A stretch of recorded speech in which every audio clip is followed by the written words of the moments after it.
So sa atin naman, may apply natin yan, pwede escape chain. Halimbawa, nagpiprito kayo, tapos nasunod yung piniprito nyo, may makikita yun. Huwag nyo bubusan ng tubig kasi mag-a-apply lalo. Gagawin nyo lang kung kayo ng taklo, and then takloban nyo yung nasusunod na piniprito nyo. Dapat sakto yung taklo. Kasi pag nawala si oxygen, wala na rin yung fire. Exclusion of oxygen. And then starvation or removal of fuel, ibig sabihin lang po nito, pagka wala na rin pagkataw of fuel, wala na rin fire. So kung ang isang bagay na susunod, halimbawa yung upuan susunod, pagka siya ay naging abo na, natunaw na, wala nang nasusunod, so wala nang fire. Yun lang siya. And then, inhibition of chemical chain reaction, dyan na tayo gagamit ng fire extinguisher. Yun yung paraan natin paano wala si fire. So ito naman ngayon, backdraft. So ano ba si backdraft? Ngayon, natuto ka gumamit ng fire extinguisher. So natuto ka gumamit ng fire extinguisher. Sabihin na natin itong isang room na to ay closed. Tapos ito, salamin yung wall dito sa likod, yung pinto. Ngayon nakita nyo puno na ng usok ng room. Tapos lumit yung apoy. Ngayon dahil marunong na kayo gumamit ng fire extinguisher, may fire extinguisher sa labas, kinuha nyo. Tapos pagkuha nyo ng fire extinguisher, pumasok kayo sa pinto, binuksan nyo. Ngayon, pagka ganun yung ginawa nyo, ito yung possible na mangyari sa inyo.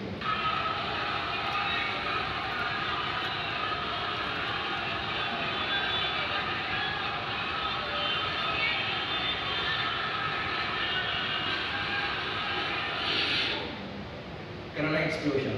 Bakit kaya ganun? Sabi di ba po, si fire daw kailangan ng oxygen para ma-create.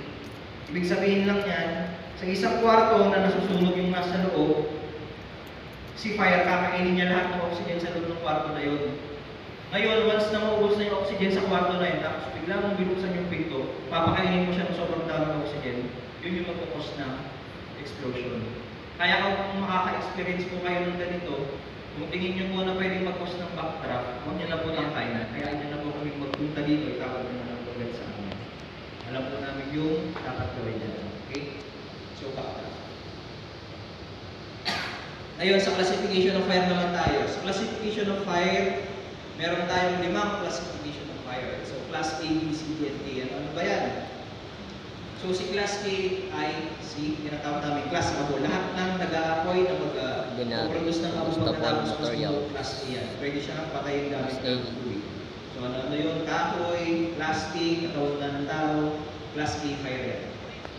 And then, we have class B or yung flammable and combustible liquids. So, siya ay si gas, paint, oil, hindi siya pwede patayin ng tubig. Okay? So, isa ito sa good example, nagpapapigil si sasakyan. So, si sasakyan meron gas yan. May gas. Yung gas tank niyan din sa ilalim. Ngayon, yung nag-PPMS, multitasker siya, nag-welding siya habang tinitake for yung sasakyan. So, nag-welding siya. Ang hindi niya alam, meron na palang tumutulo na oil or gas sa ilalim. Pag-welding niya, tumalsik lang yung spark, and then nag-cause na ng fire. Ngayon makikita niyo yung mental reaction niya, tataas niya yung sasakyan. So ano may tutulong nun? Wala. Bakit niya tinataas? Yun yung mental reaction. Akala niya tama yung ginagawa niya, pero wala namang may tutulong niya. Bakit niya itataas? Yung ginawa niya, tinaas niya lang yung tinaas. So pwede mabuting yung ceiling. Ngayon dito sa likod, may makikita kayong isang kasama niya, meron siyang dala-dala. Na meron din siyang mental reaction. Dala-dala niya, tapos binaba niya lang. Ano kaya yun? Fire extinguisher. So dahil sa mental reaction, emotional shock, hindi nila nagawa, gamitin agad. Pero hindi na rin naman kakayanin ng fire extinguisher, lalo kung yung maliit lang. So yan yung class 3 na fire. Ito naman, class 3. So after niya sindihan, papatayin mo dapat yan o yung agad. So ginawa, ininom agad.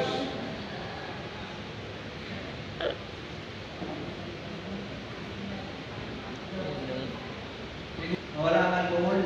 Espiritu. Parang wala espiritu. Parang wala yung alcohol. So ba't pa tayo nag-iinom kung ayaw rin naman pala natin ng alcohol? So ginagawa kasi yan ng mga barista, pinapatay naman talaga nila yung fire. For show lang yun. So ang ginawa naman nila, hindi nila pinatay yung fire, yung nilulog nila. So kung gagawin nyo man yun, please be cautious. Or much better wag na lang gawin kasi pwede makutos ng sunog. Okay, class B na fire. Next is class or yung electrical fire. So electricity, pwede masunog yan. Kaya itong e-scooter na charge niya na 10 hours. Dapat 2 hours lang. So pumutok, ginawa niya ng pumutok, tinanggal niya sa pagkakasaksak. Pero wala na tuloy na.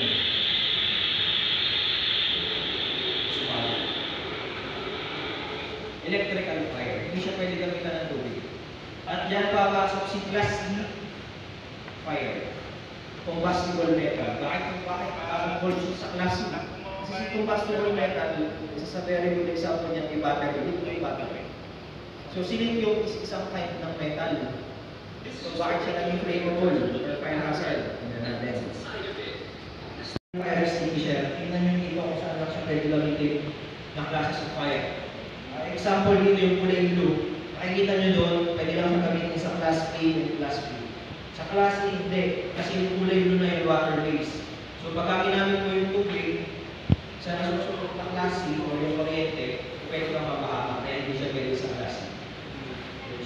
So pagka nakikita kayo o nakikita ng ibang kulay na fire extinguisher, tignan nyo lang dito kung saan siya pwede gamitin ng classes of fire. Right there. Ngayon sa parts naman ng fire extinguisher, ito lang siya, ito yung cylinder, ito yung body ng fire extinguisher, and then ito yung gauge. Ito yung makikita ko okay pa siya, dapat naman siya lagi nakakita sa gauge. And then ito yung nozzle, ito dadaan yung chemical, ito yung hose, and ito yung nozzle, ito lalabas yung chemical. And then we have the safety seal, and then yung pin. Ngayon, ang handle niya, itong nasa ilalim, baka kasi dito kayo, dito yung buhatin. Itong nasa taas yung lever. Yan yung i-press nyo pagka pwede na. So pag tamang nagbuhat niya, dito sa handle, ang hawak. Huwag nyo bubuhatin na nakakasilgate yan. Bakit? Kasi pag ganitong way nyo binuhat, pwedeng mabend yung pin, hindi nyo magagamit, hindi nyo mahila. Okay? So ang tamang pagbuhat dito sa handle. Okay? So paano naman siya gamitin? Tandaan daw yung abbreviation na TPAS. So first is T, twist the pin. Clockwise or counterclockwise, walang problema. Ang goal mo lang dito, putol yung seal, kaya mag-twist. So i-twist mo daw, putol yung seal. Ngayon, once na na-twist mo na putol na yung seal, pwede mo na siyang, next letter is P, pull. Tanggalin mo yung pin.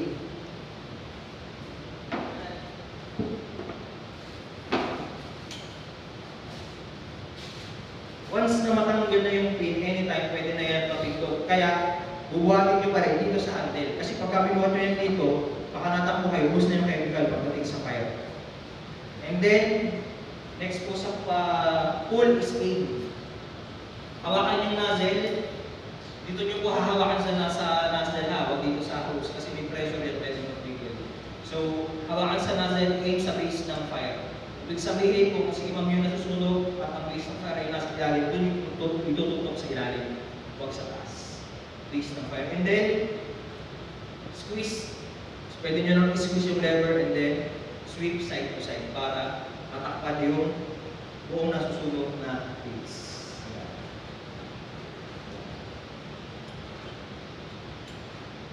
Okay. Ang sunod dito. At dito na nga mga kaose, nag-prepare tayo ng drum para sa actual natin na pag-apula ng apoy sa ating fire drill. At binuhusan na nga nung member ng BFP ng gasolina yung drum na may halong apoy. Halong kahoy. Bubuhusan din niya ng diesel. At naka-prepare na yung ating mga tropa na magpa-participate dito sa fire drill.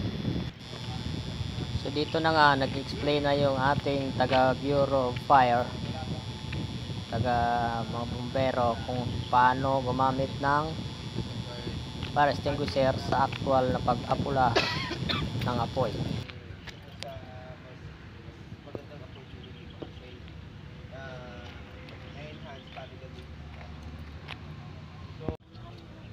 Okay, first two.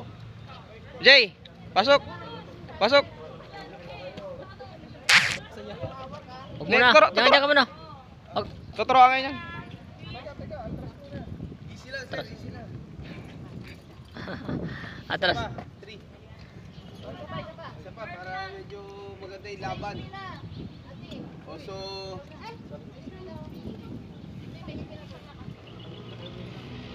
nag-suppress tayo ng fire. Marami tayong kinukonsider mo. Kahit nasa confined space tayo, kailangan i-consider pa rin natin yung sarili natin as a safety first. Pero pagdating dito sa labas, kailangan i-consider natin yung ano. So, first 3, prepare. Yung direction niya. So, banat. Stepin muna sir. Huh? Si baba niyo muna. Si muna yung clean. Diba? Opo, sabay-sabay na. Sige, sergeant, sige, sabay-sabay na. Sabay-sabay. Oo, i-press. Pasok na. Sabay-sabay. Op. Ganyan ha, sabi. So, kung pipipira ng apoy na masyadong malapit, kaya nga yung pressurize. Ha? Yung tapo niya is medyo malapit yung distance. So, sige, parang ito lang. 1, 2, 3.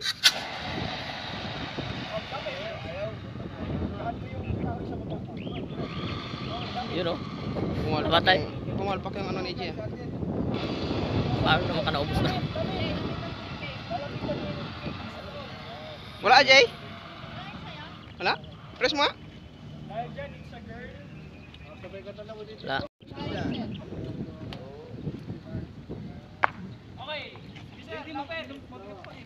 Tapit. Ready? 2, 3. Ayun naman isa, palpak na ano.